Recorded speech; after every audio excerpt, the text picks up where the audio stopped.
for Extreme Gaming is thinking Omni Knight needs to be banned and maybe picked right now. Basically, I'm kind of like vibing on towards that idea for a little bit. Yeah, it turns out that the Centaur is for now taken out, but Extreme still as well taking that time. The saving supports the Omni Knight. We saw that ignored in the previous game mostly because the Tusk and the Shadow Demon both made it through. This time around, not the case, as Wind Ranger is banned for now, and the next pick is Extreme's Lacoste. There are still Mars available in the pool. I always say whenever we talk about XXS that he's one of the best Mars players when it comes down to being clutch, his blink initiation, something that we didn't see in the previous game, which they were kind of lacking. So would love to see a little bit of, adaptation when it comes down to the offlane for Extreme Gaming. Yeah, Extreme Gaming have done some Zoo heroes from XXS. They've done Enigma before, they've done Visage, and that's when they usually put Xinkyu on his signature Mercy. I think that's why they're valuing this Jakiro so much in this draft, even though the hero itself doesn't feel that strong or that overwhelming, but they want that flexibility in their openers so that if they want to later pick their offlane hero, they can just dump this Jakiro on the safe lane with Monkey King. Yeah. We had a very strong Lone Druid showing in that previous game. Is Lone Druid, was it only good because it was like last pick coming out for Tundra, Puppy, or is that a hero that you feel like should be on the radar? It's a free lane against Lycan. It's a really free lane. Yeah, so Lone Druid was going to get fat, and Lone Druid's kind of in a meta, which, the Gleipnir is still very strong. They just needed a hero to kill towers. They wanted to push. They knew that the enemy was playing very slowly. Lone Druid puts pressure on them. I'm not sure if they need to think about Lone Druid right now because all they see is Monkey King and Jakiro. If the fight comes back to them right now, if their draft isn't that passive, Lone Druid probably won't work out that well. Fair enough. How do you feel about the support duo that Tundra has secured for themselves right now? Well, to me right now, that looks like Saksa might be playing Enchantress again. Because somebody needs to go to Sanking's lane if the Sanking doesn't go mid. And I'm not sure if they're going to lane Sanking with Clockwork together. They might, but then there might be some issues there against Jakiro Monkey King where they start kind of diving on the Sanking. Maybe they can do tree cutting. Oh, sorry, not creep cutting. Not tree cutting. But Saksa has been pretty good with cutting the creeps with 33. They've always strategized stuff. But we'll see. So they pick the Nyx here to counter Enchantress. A lot of teams think that this hero counters Enchantress because of the way the new Warp Flare works, where you just insta-kill her creeps, but the issue with Enchantress drafts are often they will hit this timing where they 5-man with an aura from their offlane, and Nyx does not like playing into 5-man drafts. So the question of Nyx is, how much can you get done from that early game? How much can you shut down Enchantress and make this pick useful? How early can you get your level 6 and play off of your mid laner? Because if Nyx has a hard time in the early game, it's hard to come back versus a draft like this. What about the lane, Puppy, for this one? Lone Druid, they know it's going to be laning against Underlord. Is that also as free of the lane as they had in the game 1? I mean, it's Clockwork Lone Druid against Nyx Assassin Underlord. I'm pretty sure that's a bad lane for Underlord. And I'm feeling like Extreme Gaming are shooting themselves in the foot by just picking a lane, making it obvious. Unless this Underlord goes carry, I'm not really sure what's going to happen. No, it actually does work. It does work. With the cleave facet? Yes, it's actually good. They could put Monkey mid, They have still 24 picks, so they have the leverage on finding out something like that. But for now, Tundra seems like they have a more stable way of playing the game. And Nyx Assassin is going to lose his lane if they can find a way to not lose the lane. But come on, it's going to be so hard. You don't want to do this. And the scary thing about putting Monkey King mid, like you mentioned could happen, is that when you're playing against Enchantress as a Monkey King mid, she rotates on you with her creep, they dive you under tower, you get your Jingu Slaps up, then boom, you're enchanted. It's dispelled, you have no means of fighting back in that situation. Scary times for Extreme Gaming ahead as we are in the second, or the last ban phase rather. We got Nature's Prophet removed on the side of Extreme Gaming. And it is Tundra that is still removing mid laners, assuming that Monkey King has been forced to the safe lane. I think that's the best place you could put it right now. I think if you were to put it mid, like I mentioned, there's a lot of threats from rotations coming out, not just from Enchantress, but the Clockwork. If you can just get some XM hero to play tempo, maybe you can rotate early on, try to counter some of the aggression coming out of this lone druid early timing. Because like we saw last game, when XM doesn't have a game, Extreme Gaming don't feel comfortable making moves. The second their SS was playing recovery, they did not operate through any other core player.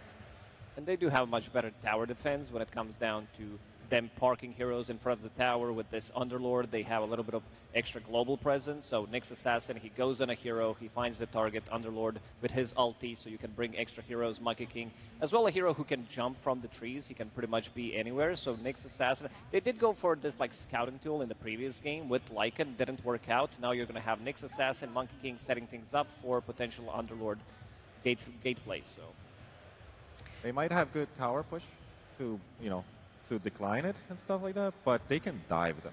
They can dive them with Ench. They can dive them with Clockwork. They can dive them with a Lone Druid Bear. Like, it's not like you can sit underneath the tower and feel happy. You know what XM did play yesterday that looked really good, that he busted out on 24? It was his Queen of Pain. He completely popped off on that hero. I wouldn't mind seeing that here, because they need some explosive damage coming out in that early game so they can get these kills. You're not threatened by the Enchantress tower dives or the Clock tower dives in the mid lane. If they don't pick it here, I'll be very surprised. Queen of Pain, you are completely right. I would want them to pick Queen of Pain here. Let's see if TUNDRA can pick something to dissuade them from that. That Sand King could still go either on the mid lane or on the off lane. Both Ramses and Thompson play it.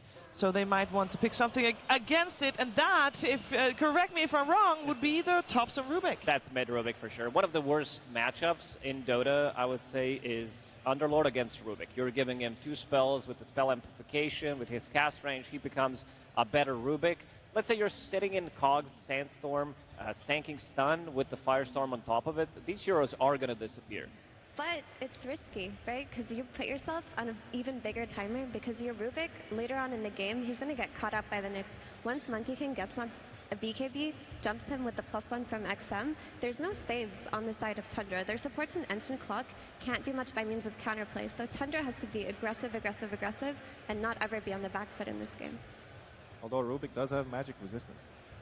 And Nyx does deal a lot of magical damage only, besides the right click of the ultimate.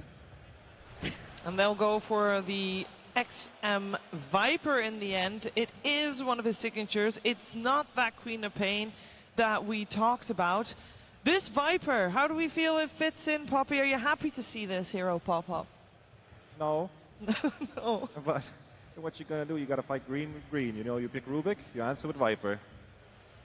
I think the cool thing about Viper is that you're not really giving away many spells to this Rubik mid, like simplifying the mid lane matchup. Also, in that game I mentioned, ESL Malaysia earlier this year, they did beat Lone Druid with the Viper mid. I mean, Belly Flop got nerfed, so it's not as effective as a tool versus it, but at least they're going to have this very reliable mid laner that isn't going to be playing recovery the way he was when he was SF.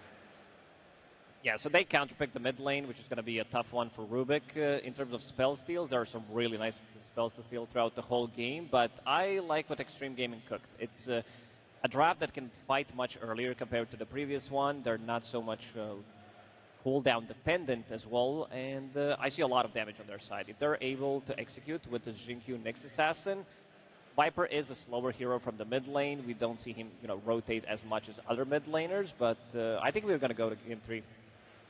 Are you agreeing with that one, Puppy? Are we going to a third game? I'm not sure, but my heart says Ame, but, TUNDRA, in my opinion, is going to win this game. Okay, we're going to find out what's going to happen in the second game of the series. Will it be a final one? Will it be another 2-0? Or will we head to a third game? We'll find out. But first, some words from the coach. Thank you very much. I'm joined by Moon Meander of TUNDRA, where you are in the midst of a lower bracket run right now. But TUNDRA lower bracket runs this year have been kind of stressful. In Birmingham, you guys got knocked from upper, immediately lost again in lower. Riyadh, you guys got 1 win in lowers after getting knocked, but still, the journey ended quick. So I'm wondering, have those past experiences taught you anything for this TI run now? Yes, it taught me that you cannot be stubborn in the draft. You're going to understand why you lost, and you just got to pick the meta sometimes. And Rubik mid is the meta? Is that what you're trying to tell me right now? Only if you're Thompson. Which means that in response, Viper mid must be the meta if you're XM, right? So you guys saw that one coming? Yeah, but XM didn't win 2 TIs. Hey! Well, let's see if he can manage to make it happen here, or if Topson's journey will continue. Moon, let's see how this game number 2 plays out with our casters. That's right, the 2-time Topson touch. He's got it. He's going to be playing mid Rubik in this matchup against Extreme Gaming. But we need to talk about Extreme, Avery, because that first game, man, that was disappointing. It did not work out for them at all. They, I think, just didn't understand how fast that game was going to go for them. And maybe they were trying to make a lot of these small plays around the map, but the heroes just weren't that conducive to it. The laning phase was okay for them. You know, this is a team that's okay playing from behind out of the lanes, but you can only get away with that so much in a top 6 of a tournament, which is featuring almost entirely European teams, right? These teams play very fast, they own the lanes, they come out blazing, and then they have heroes that can convert into objectives very quickly. It is a very similar lineup here for Tundra. They have a lot of team fight, a lot of ball potential, some sustain, and another lone druid that could just get absolutely out of control. The one difference here for XG is they clearly went back to trying to win the lanes a bit more or have stronger cores that can stand there for longer. I think that will work out better for them. But they also have some liabilities like a Nyx who, what is he doing in a laning phase versus a lone druid clock? Dying, nothing. So that's a big question mark for me, right? Like you picked this Nyx to interact with Ench. He's not even laning against the Ench. However, this has been a hero Jin-Q has gone to, and you know, like we saw Kuala Lumpur this year, they were very far behind in that Nyx game and managed to find some clutch pickoffs to claw their way back. Now, they had an interesting discussion on the panel about defending towers versus the ability of Tundra to just kind of push through that and just kind of dive you underneath those towers. They've got some pretty good heroes to be able to do so. Do you think that Extreme are going to be more capable in this game than being able to, you know, defend some of their outer towers, tier 2s, prevent some of this snowball going to Tundra? Or are we going to be looking at another split push game where there's a Monkey King on one side of the map and a Nyx Assassin on the other? I mean, I hope that's not what it comes to, because I don't know if XG are going to fare too much better in that regard. I think they have a much faster carry. That's the biggest difference, right? Yeah. Ame had a very rough game last game. He had about 2,500 hero damage in that entire match. Oof. That might be one of the lowest in TI history. So I expect him to be mad here and come out and say, you know what? I'm not going to have a repeat of that. I'm going to deal some hero damage. I'm going to kill some heroes. And one of the best ways to defend your towers is if you just take the offensive potential to your enemy. Start going on them, killing them around the map. If you don't let Tundra group up because they never have all 5 heroes alive, you don't have to worry about defending those towers as much.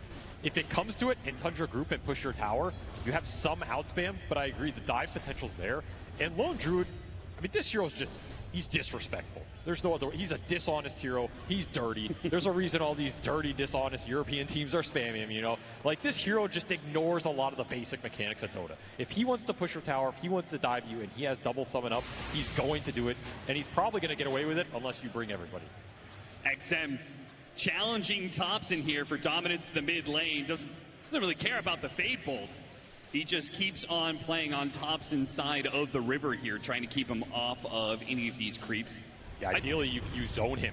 Like, if you can get a zone couple waves in between that, like, level 4 to 6 before the Rubik can maybe make a rotation or get out of that lane, it should be Viper favored here. XM will absolutely free farm this lane. Just a matter of how much punish he gets on this Rubik. And again, like the panel said, there's no spells to really steal from the Viper in the early game. But man, when you look at the rest of this lineup, I mean, there's a reason Topson asked for this mid Rubik. Nyx spells, Underlord spells, Jakiro spells, even the Tree Dance are all so nice as this game goes later. And if you ever get to that Ags, some other items on top of that, like an Octarine or whatever, we have seen Topson absolutely pop off on this hero. Yeah, you combine a dominant laning phase for the Viper, who's currently sitting 16-7, so very good start. Do you think we're going to see support rotations into that mid lane as well to try and keep him down even further? You can rotate this Enchantress. You have very good early game presence on the supports for Tundra. But it's kind of a scary hero to rotate into because XG can TP their own supports in and they have a lot of turnaround potential. Clever use of the enchant there to dispel off the Jingu. But Ame gets it anyway off the Boundless Strike and will be able to get some lifesteal, pump up his HP a bit more.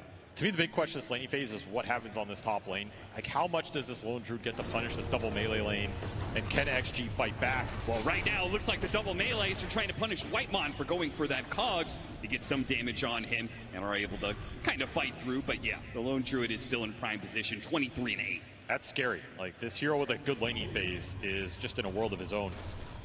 I would really like if XG try and put some pressure onto the lone druid, at least a little bit, before he just completely gears up into the Gleipnir. Like, if you can snag 1 or 2 kills on Pure here, you're going to feel a lot better as this game progresses. And you have heroes that can do it. Like, Monkey King can rotate into this lone druid, catch him from the tree line, stun him before the true form goes off. Nyx can do something similar later on with the Vendetta. You have some cool ideas here on how to start on this hero, but a lot of it is dependent on that first 1 or 2 kills are the most important here to snag at some point in this game for XG. Yeah, I feel like the laning phase interaction mechanics are important, but I almost feel like, especially watching a lot of these Western European teams, that it's who uses the gate more effectively, and that, you know, post 5 to 10 minutes area, you know, what carries are going through the gates, what supports are able to go through and successfully gank. Here, though, no rotations required, perhaps, as XXS finds himself isolated underneath his battery cell, takes a lot of damage for it. Jinkyu trying to run interference, also takes a healthy amount of damage before hitting the impale. I mean, they're fighting back on this lane. It's not going too bad for XG, and this is maybe a more stable laning phase than they had in that game 1. The Viper's going to continue to power up. The Monkey should be okay on this bottom lane as he is getting harassed, and Enchantress is annoying for your Jingu stacks. Another go here. You do not want to feed kills to this lone druid. Are they going to get this kill first? They do! XXS barely manages to get the cleave through to get the kill on Whitemon before he in turn falls to Pure. So it is a support for core trade-off, but at least that core was able to get some experience for the kill. Throw a little puppy paws on top, no problem, you know. Yeah. Paying homage to one of the greats, as the 6-minute Lotus is going to be coming in quite soon. We do see that the CS differential on mid start to open up. So these trades happening top, I mean, you just have to battle through them if you're XG, but you're trying to win the other 2 lanes, right? This is your sacrificial lane to a degree. You want a strong Viper, a strong Monkey King here. And if this Rubik continues to suffer in this mid lane matchup, like, this is a hero that does not like getting his XP sapped or being forced off of waves, right? You really want a fast 6, you want a fast boots, you want to be able to move around the map, get involved in the early fights.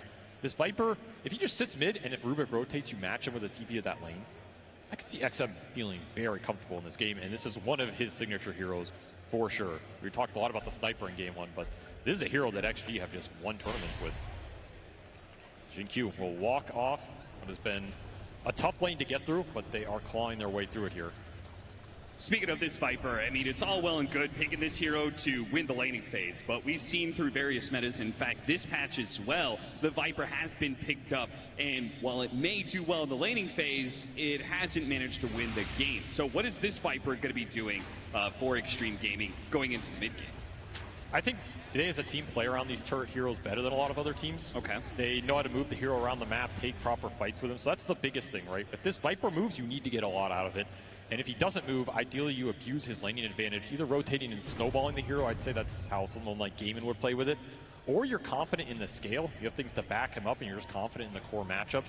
7-minute Wisdom Rune. It's about to spawn soon, and the pressure is amping up in the off lane, where XXS is getting dove by an Enchantress Clockwork. They turn around, though, and they're killing the bear. That straight up is going to be a 300 gold for XXS, and the defended tower. But the Wisdom Rune still needs defended. Saksa, he tried to make a play for it, but he sees double supports and finds that it is not a Wisdom Rune he should be worrying about. It's his own life, stuck in a corner, and killed.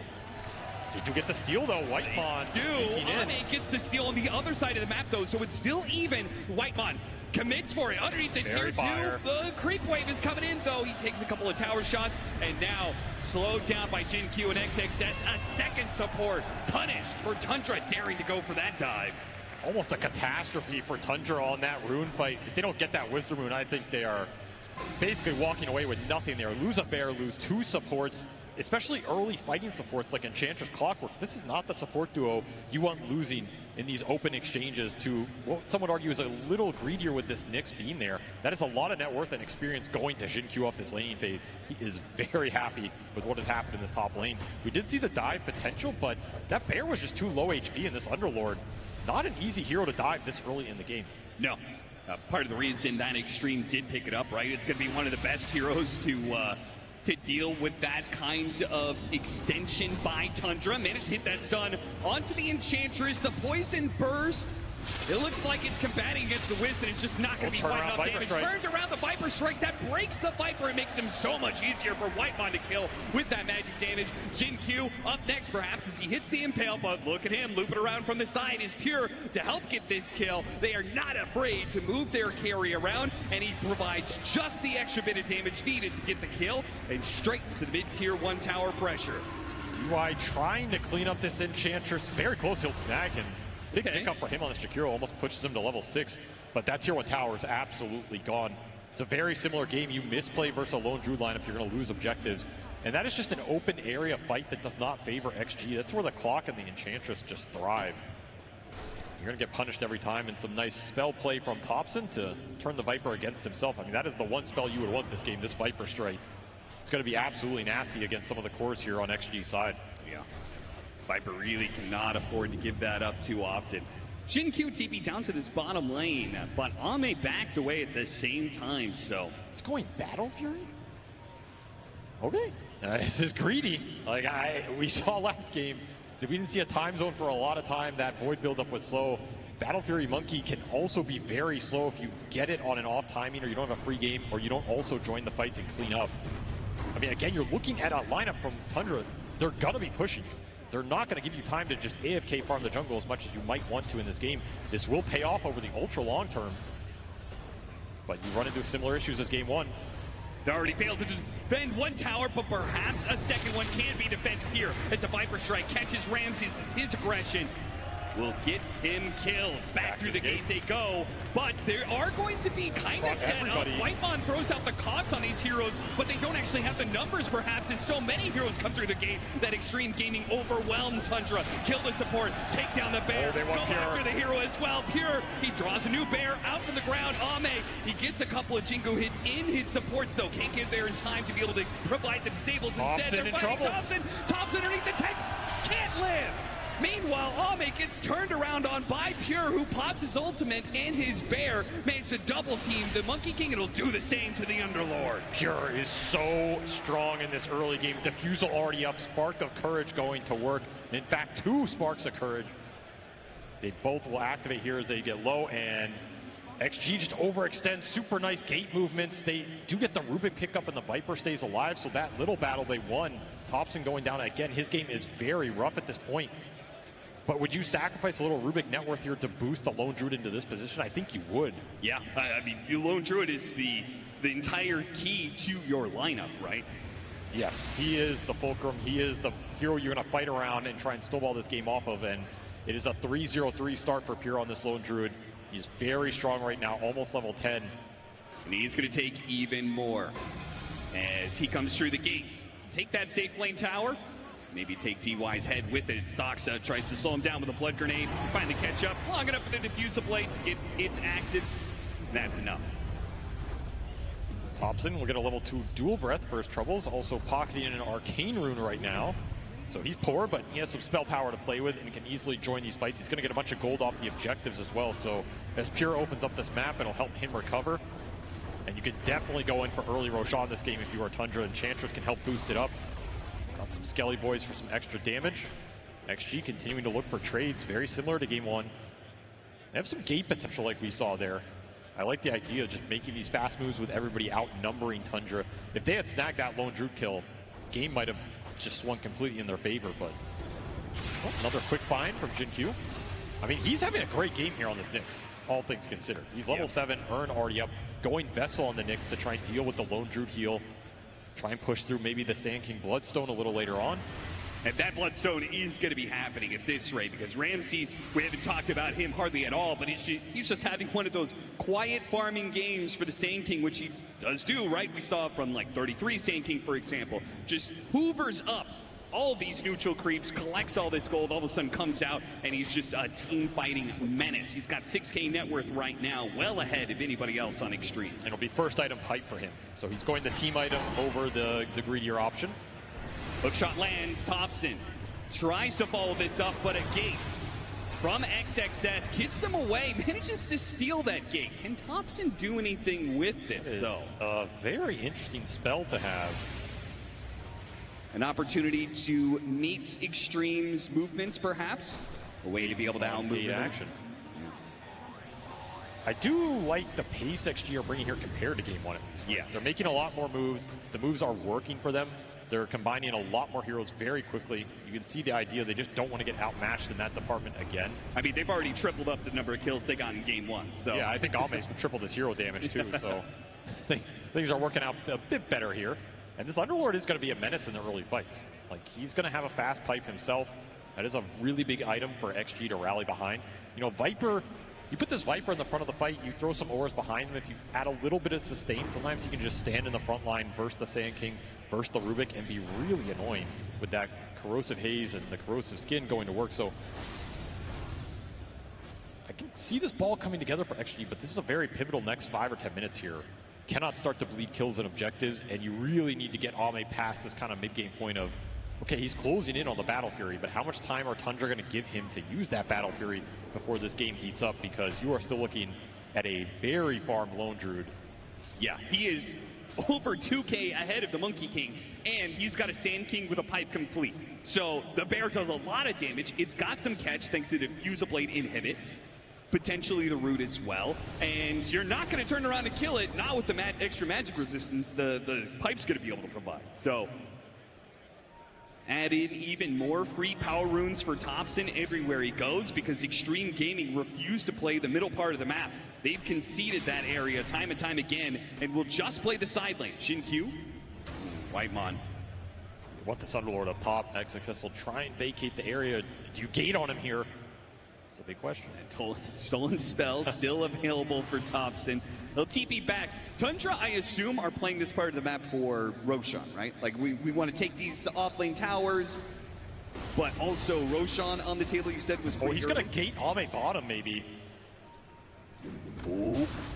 Yeah, Roshan hits him, and here comes the gate. A move that Ame was not expecting. What does he do about this one? Hits the trickery, but he knows he's got to run. The magic damage of Thompson is easily going to overwhelm him. Finally, the gate is put to use here, and Tundra back through it to the other side of the map. Very efficient move. Thompson was pinging that one out. Just an easy setup here from Ramses.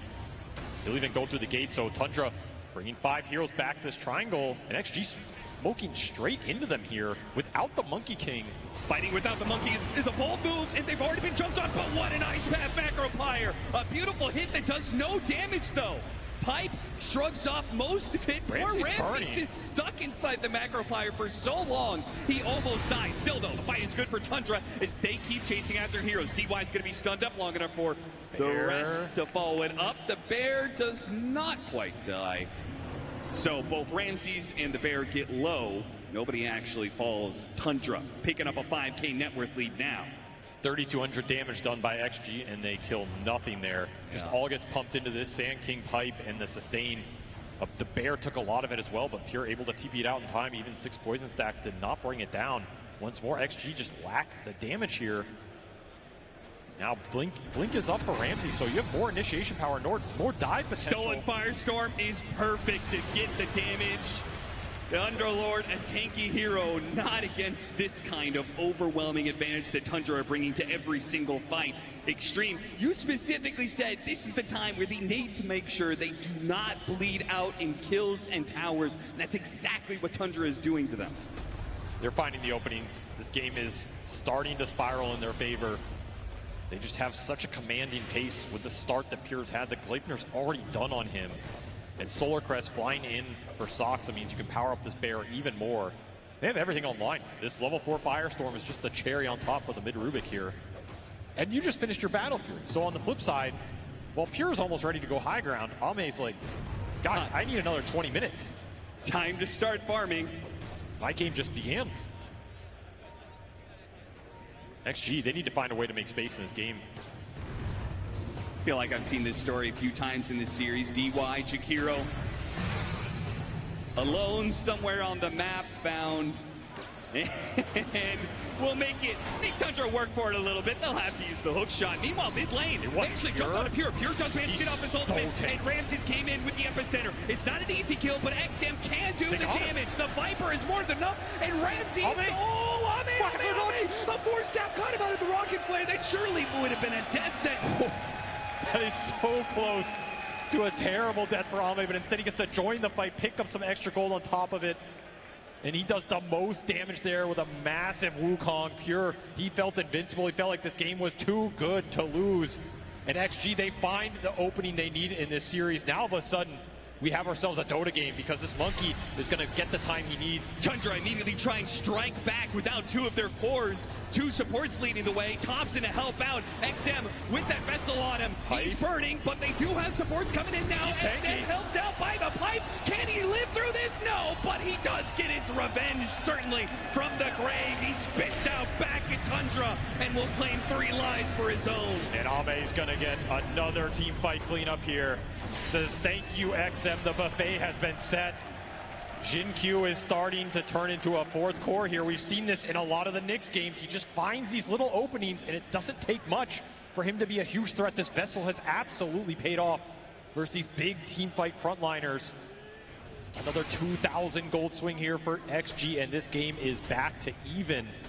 The table is set, dinner is served. Ame and Jin-Q are feasting out here. Look at him jump up the net worth, almost catching up to the Sand King now. And it's so many levels too. Fights. I mean, this is another play where, like, this is the strength of Viper. When you go on him and you overextend and you need that last bit of HP to get through him, it sets the team fight up for the rest of the team. The pipe comes through. It's just too much to get through. Thompson's out of mana.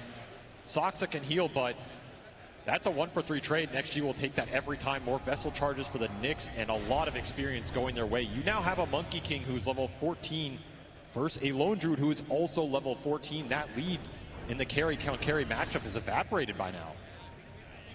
Feels like Tundra got a little bit too used to the net worth lead and the way the momentum was going in this series. Game 1 was such a dominant show from them, and it felt like Game 2 might be a repeat performance, but now they're beginning to get picked off and falling apart. The Knicks Assassins setting up Extreme Gaming for another successful kill.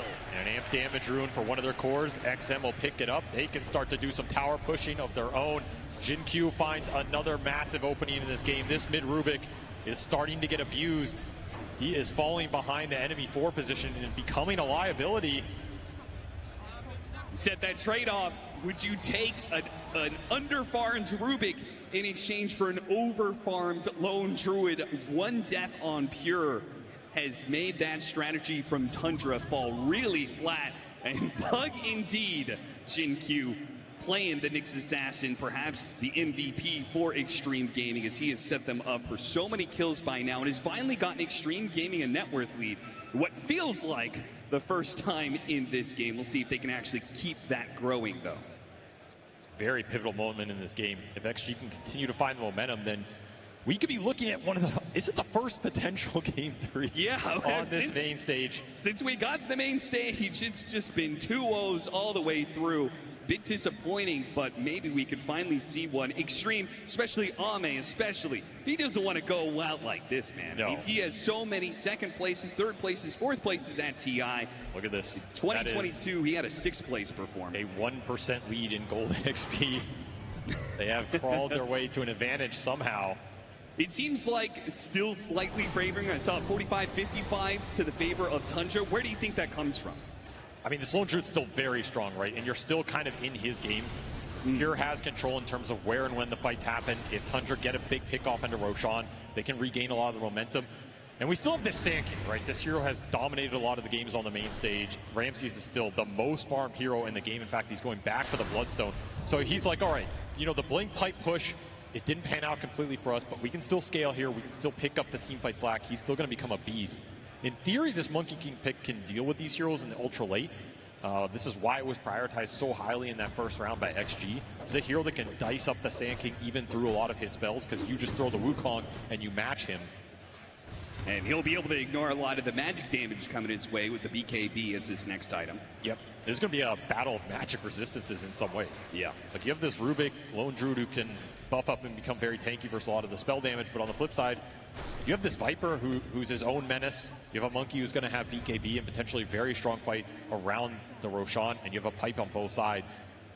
Initiations are going to become very key as this game progresses. What can Jin-Q find? Oh, this is maybe a little too awkward. deep. I'm not sure if you want this one. Hexx says he committed for that one.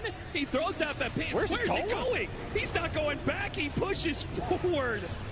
Kamikaze straight past the tier 2 tower. I guess it helped Jin-Q get away. I mean, that was clearly not a play the second Jin-Q started to bail.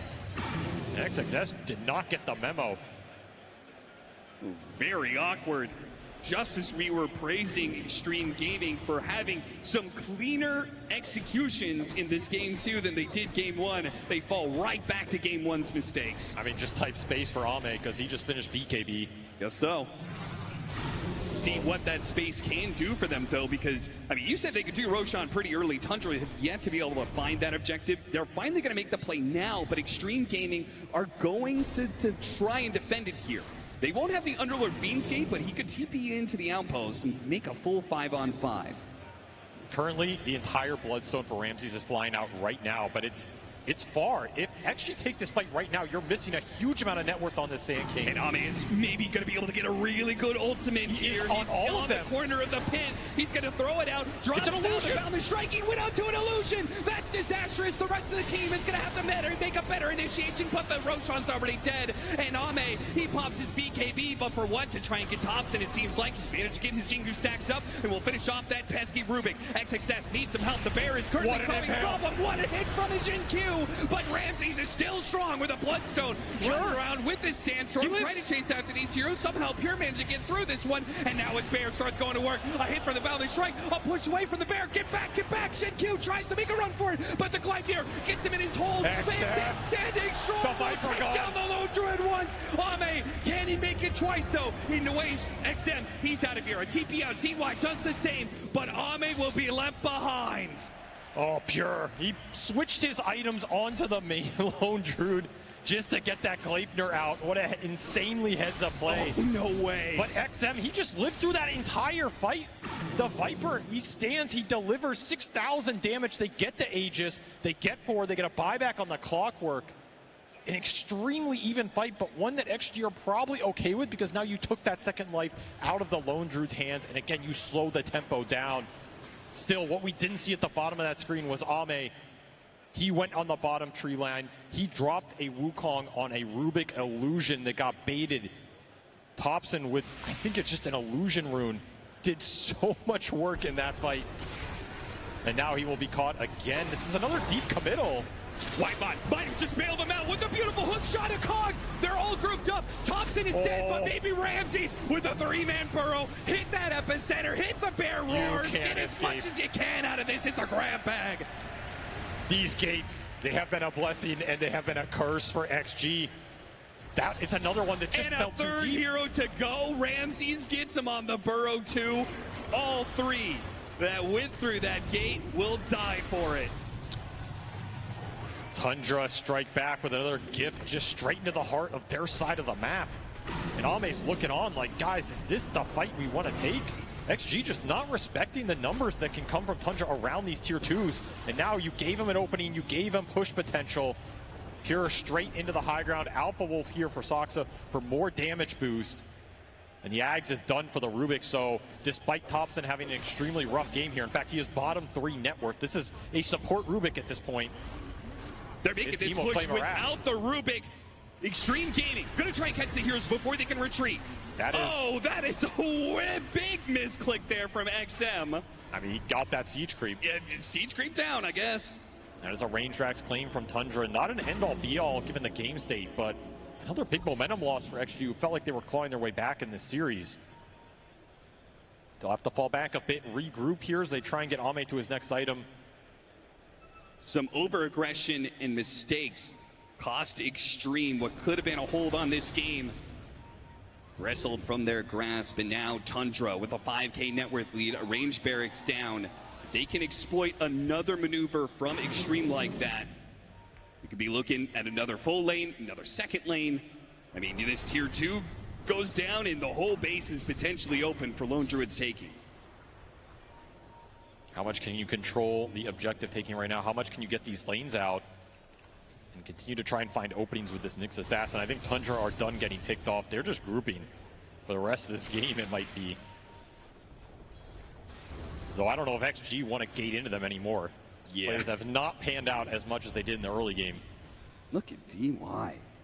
What is this, man? He smokes out to get some wards down, some very deep vision, but are these wards actually going to be helpful to you if it's Tundra just pushing into your base? I mean, they're not leaving extreme side of the map right now. They're great for deep wave cutting and splitting the lanes behind Tundra's front line, dragging them back, because this will see some of the setup on heroes trying to catch Ame or kill the Viper on their side of the map.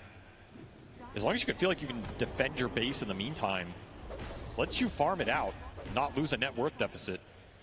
See if Tundra feel pressured to smoke across the map and try and catch the split push, or if they're happy just keeping the game static, looking towards the next Roshan. That'll be coming in 3.5 minutes time. Meanwhile, XM going to look towards the BKB on the Viper. That would be the next biggest pickup here for XG. We've seen how much damage he does in the fight. It's crazy when the stacks build up. 0.1 second TP there from Thompson. It's DY to evacuate the area. But that Viper is still out there, still farming away that all-important BKB. And part of the equation that's been working for XG in the fights has been isolating Thompson at the start, or taking him out. With his Ags on the Rubik, it's that much more important, because you cannot give away Firestorm +1 in a team fight and let him get multiple rounds of these spells off, right? He already has Firestorm, he goes in, let's say he gets Impale or Pit or Ice Path, something of this nature, and you do not take this Rubik out of the fight, he will win that team fight for Tundra, unless the Bear gets bursted, which Shin-Q, he's got ideas of his own here, going back for the Dagon. He is very farmed on this Nyx. He does a lot of burst damage. But can you catch the Lone Druid before the true form comes out? That's a big piece of the puzzle here. And BKB done for Ramses means he can frontline a lot more confidently now. Same goes for Pure. Yep. Double BKB timings, which means Ame is going to have to be the one to step up as the big physical damage dealer. You're going to need better Wukongs than what we've seen so far. Ame, does he know the danger lurking around him right now? This ward might betray him as he doesn't see any of these smoked heroes, but they don't see him. Oh, it breaks. Thompson, wait, a flare over the top. Ame, he's going to realize what's going on, hopping into the trees. They thought he was maybe on the low ground. So hard to know exactly where a Monkey King is. When the smoke breaks, he could be on any of these trees. I mean, that is a massive play for both teams. It's a lot of time and a very important smoke wasted for Tundra. They cross the entire map there. Between Ame goes bottom and the team pushes out mid, takes a high ground position. They're going to look to jump Pure mid. Again, if he does not get his ult off. They did have vision of Ame making his way to bottom and then back to mid.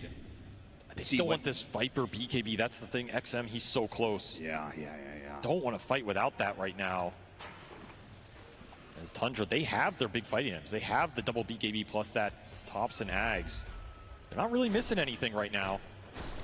Should also keep in mind this Soxa Enchantress, he got to Hurricane Pike and he rolled an Enchanted Quiver, so he is outputting a lot more DPS than he was in those early exchanges, can be a threat of his own, absolutely. Not a bad hero versus the Viper in the later stages of the fight, honestly. If you just sit there and trade with each other, it's unlikely you get Viper struck broken yourself. You're going to want bigger targets for this spell. Yeah. Looks like that BKB is going to be completed for XM as Tundra do not go for the high ground push. It would have been a bold move, but perhaps unwise just because we are entering that Roshan spawn period. Last thing you want to do is fail a high ground push and give Extreme free access to the pit.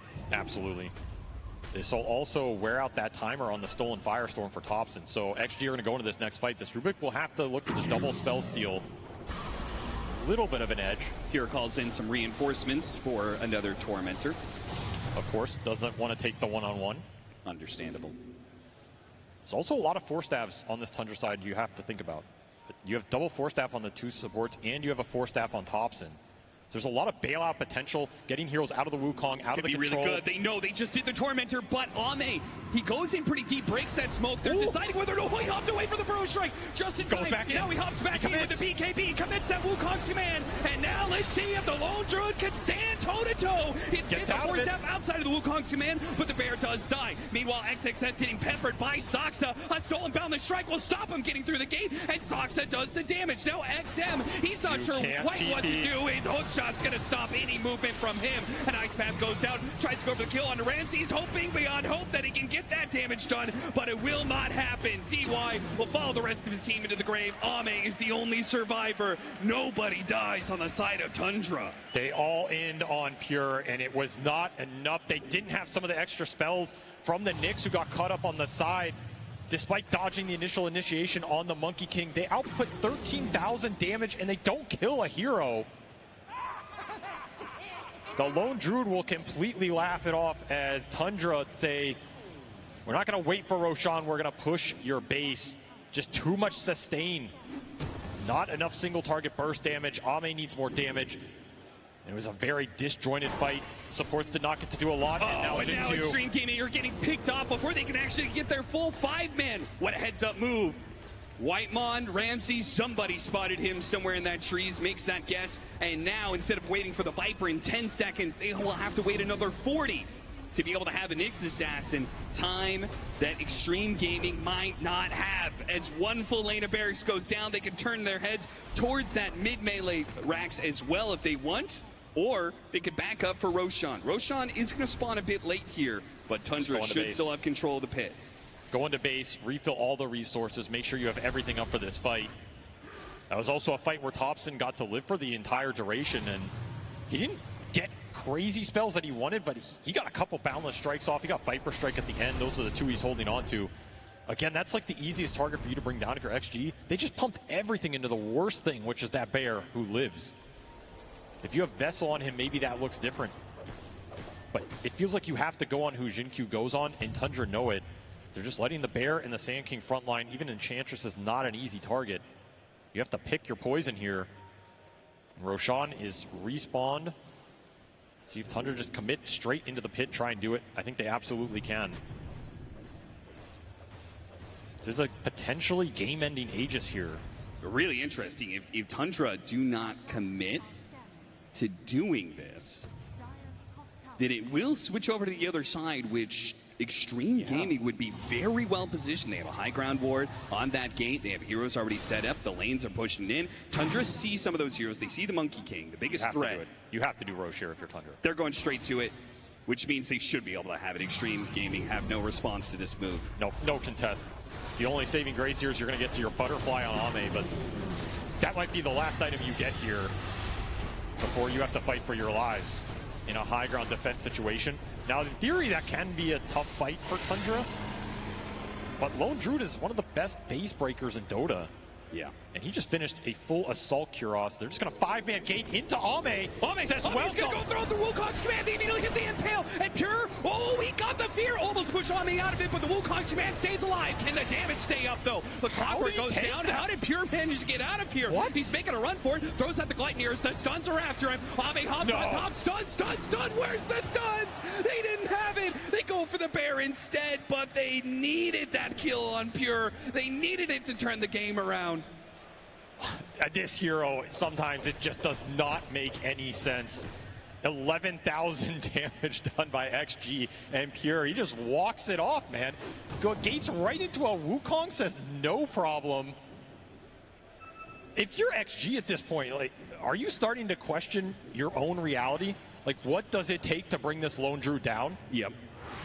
I think you need all 5 heroes hitting him. Yeah. Unless you find him, outside the true form, which has just not been the case for most of this game. Yeah, I mean, they need some BKB piercing disables to be able to catch him. I mean, they got the perfect opportunity here. Yeah, they got him to under 250 before the true form, and then he walks it off. And he just runs away. Pops his BKB. TP's out. I mean, come on. I think that was another BKB to hero switch, by the way. You got to remember, this Lone Druid only has 3 item slots on his main hero. Pure's been switching them around the whole game. Yeah. Right now. Very clutch plays on the itemization slotting from Pure here as he shows off the mechanical ability. XG, they do break down some of that lead, however, and kind of waste a little bit of this Aegis period. By the way, that Aegis went to the Rubik. An interesting choice here, not a high ground breaking Aegis in any capacity. Yes. But I guess if the Lone Druid can't die, I mean, he doesn't need it. He wants his slots on the hero. Certainly put that to the test in that gate play. Oh, yeah. Extreme Gaming They couldn't do it there. Perhaps a high ground hold is where it's going to happen. And I will say maybe the biggest talent in this game for changing situations like that would be the Monkey King 25. You can get an extra ring on this Wukong. Suddenly when you disperse or run out of it, maybe you just die. Maybe Ame doesn't get feared out of it. He is basically one level off of this Monkey 25. Finished the butterfly, looking towards an Ags. Has buyback and 300 gold if he wants to hold it up. Feels like so much of this game revolves around the Monkey King, and can he do the damage? Can he find the opening? Can Tundra break XG before this goes ultra late? Level 25 on Ame would certainly make a huge difference. I mean, they're having the hard time keeping these heroes inside the Wukong's command because they don't have any BKB piercing stuns, right? They just pop BKBs, walk out of it. A bigger ring would go a long ways. I mean, they have 4 staffs and dispersers, but it's not as good as just being able to push the monkey out or get out yourself. Yeah. Ame skirting around this bottom lane. Looking for some camps, but we'll find nothing here as this game has evened out a bit more. Hook shot across, Whitemon hits his mark thanks to a deep lane ward. DY's life is forfeit. 50 seconds timer for him. The bear goes up to the high ground and it's immediately met by staunch resistance. That's a big pit. That is a very big pit. Thompson happy with the spells he's got right now. Pick up one more easily. XH's got to feel a little impotent. Much smaller circle from him, but I guess it's enough. The bear is not able to take down that building, and they will be able to wait out there. Jakiro coming back into play. Tundra Pure uses BKB for that. Get his bear out of there, I assume, so that actually is enough cooldown that Extreme can farm a bit more. Maybe we'll see some of those key items. And they're pushing towards this Monkey 25. The biggest thing, the more the Viper can scale, the better too. I mean, we saw the high ground's difficult. You can't just siege with the bear versus the Viper unless you jump the Viper, which there's some potential there for Tundra, but it would kind of require Ramses committing in. He is also closing in on level 25 on the Saiyan King. Really big talent in terms of the damage output here. This is a scary hero with 6 slots. Maybe a scary late game for both teams in a lot of ways. And a lot of pressure on Jin Q for this XG lineup to find initiations with the Impale, because that is their best way to start a fight. Like you said, no BKB piercing ability means your initial stuns are vital to your teamfight success. Tundra continue to try and just propose frontliners that you can't go on here. Soxa will pick up a Moon Shard on Enchantress, level 20 of his own. I mean, he pumped out the most damage in that last team fight. This next one, oh, it'll be interesting to see. I mean, they have so many threats. They're trying to deal with the bear, see if they can kill the lone druid quickly, deal with Thompson, whose Aegis has expired. Soxa probably just goes unnoticed by Extreme Gaming in these fights, and those impetuses do build up. I think they will notice him at this point. Yeah. Like, he is the true 3 in this lineup as this Rubik. He's going to be very annoying on the spell power, but damage-wise, this Enchantress is going to do a lot. And at some point, you're going to have to focus him down. I mean, you would love to be able to Viper strike and break him, but probably not going to happen. That Viper is closing in on a Scotty, so his physical threat really starts ramping up. As he's going to be tankier, his just right clicks are going to be even more debilitating for this poor bear. It feels like almost Tundra have to wait for another Roshan and wait for a pickoff. Like, Extreme Gaming is not just going to sit inside their base the entire time. They need to keep finding more and more items and more farm. I was about to say, are they? Because they have been sitting here for a while. That lead was down to 9K. They've given up 5K during this period. The Aegis is out. In theory, you're not waiting for anything to expire here. You're just waiting. I mean, are you actually waiting for Ame level 25? He bought out for the Ags, by the way. Has his shard as well. This is a Monkey King with no buyback, trying to get to that talent. The Scotty done for the Viper. Another big point here. Almost 4K HP on XM. And you got your Underlord BKB. I mean, this is as good as it's going to get for XG for a long time, unless you can win a team fight. Do you feel like this is a point where they have to contest Roshan, have to smoke up, or do they keep relying on their high ground defense? It's a catch-22. That high ground defense is strong for the Viper, but the Roshan fight is very strong for the Monkey King with that level 25 talent, which Ame should have for it. It's kind of which type of team fight do you believe in more at this point? Do you believe you can win this game if you do not claim a Roshan at some point as well? Okay, they got the 25, instantly smoke up. They were waiting for it. I mean, they gave up a lot to get there. Like, this was not a free talent by any means, but it is an insanely powerful one in this game. Still, you have to land the Monkey King Wukong's command here. If you blow this spell or Tundra kite it out, it feels like the team fight's over. The smoke might just stumble into another smoke from Tundra as they collect all 5 of their heroes. Baiting the Viper. Baiting the Viper. Will this be any good for them? Tundra sneaking around the side here, but Extreme holding the hard left-hand side of the map, playing on that high ground. Tundra can be the ones more patient here because the creeps are pushing in. In fact, they're setting up on Ame. Ame, this could be dangerous. Oh, he quickly bound the strikes and away into the trees before Ramses pulls the trigger on that blink stun. They see the auras potentially on the creeps. Yeah. Smoke will pop. That was almost an insanely sick read from Tundra. If they had caught that Monkey King on that wave, that's just game over. He still has no buyback for 650 gold. What a big ability to steal Firestorm. So dangerous in these fights with that kind of AoE that Thompson has. And he wants to make it even bigger. Bloodstone coming out for this Rubik shortly. I mean, that pit is the entire fight. This Rubik can become a massive late game problem with just the sheer AoE on a lot of these spells. Yeah, Firestorm plus the Shard plus Bloodstone. We're talking about some serious regen lifesteal going on there. The Tundra back away. They back out. Time to do Tormentor, they say. Another 1v1, no? This is going to be another time where Extreme are smoked. See the pop-up there that the Dire did the Tormentor. There's a big shield so they rune. know where they're at. Well, give it to Ame. This is a really big rune if they can get a fight out of it. But Tundra should be looking at the lanes right now. They know this is coming. Oh, and Ame. He feels strong with a shield room, but he is going to be walking to Tundra heroes. They immediately jump for Ramses, and what a Wukong's command, hitting all 5 of these heroes. Tundra on the run, caught in the pit though. Pure, his hero is going to make it out. His bear will not. And XM, only first step forward, pumps BKB, putting damage onto Thompson. Damage on Thompson, it's going to be enough. Can he get away though? Ramsey with a buyback now, pops Bloodstone epicenter. XM, his BKB is only going to last for so long. And Shinkyu, he's going to get diced up. Pure is big and he's bad, and he's a deadly bear that is going through hero after hero. An immediate buyback. Ame is going to buy back, but what about the Underlord? What about DY, who's left behind on the Jakiro? They won't have all their heroes.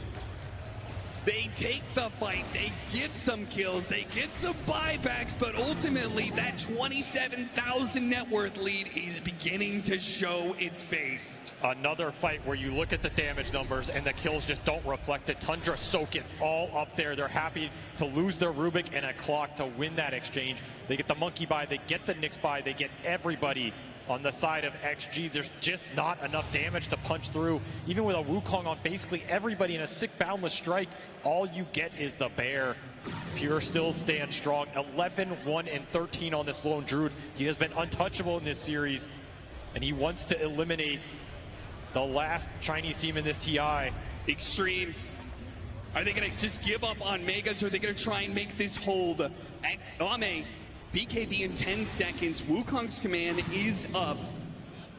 Tundra are going to call it quits here and go back for Roche. This game is starting to slip away, though. Yeah. Like, there's just not much more you can build to overcome the biggest problem in this game, which has been how do you kill these heroes.